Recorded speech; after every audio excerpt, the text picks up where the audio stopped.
The faithful flock to Father Christian Oehler's masses at the parish church in the Austrian spa town of Bad Ischl.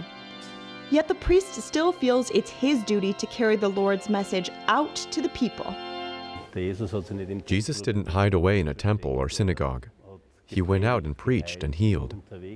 And that's my understanding of what pastoral care should be today. So every other Friday, Father Oehler heads off on a special mission right across town. Here, the nostalgic gondola line ferries visitors up and down Mount Katrin.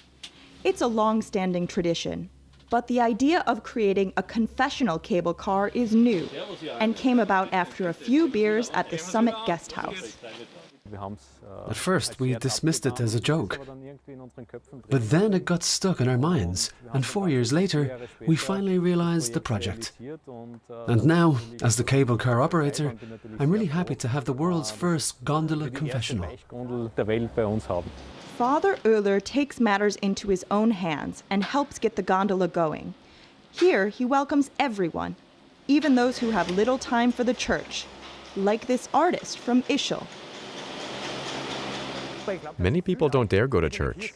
That might be because they've had bad childhood memories, or because it's so big, or out of fear or respect. It's much easier to talk here, out in nature, so a gondola like this is optimal. Stucke isn't religious, but he's impressed by Father Oehler, whom he calls his favorite priest. So why not take the opportunity to talk to him in the gondola? The trip to the top takes 15 minutes and takes them almost 1,000 meters closer to the sky.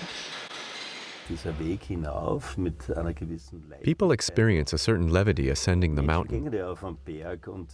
In the Bible, the mountain is a place where one is closer to God.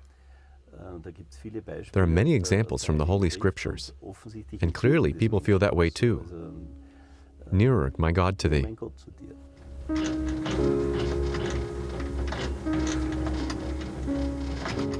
What people tell him is protected by the seal of confession. But Father Oehler says in the confession cable car, he's heard just about everything.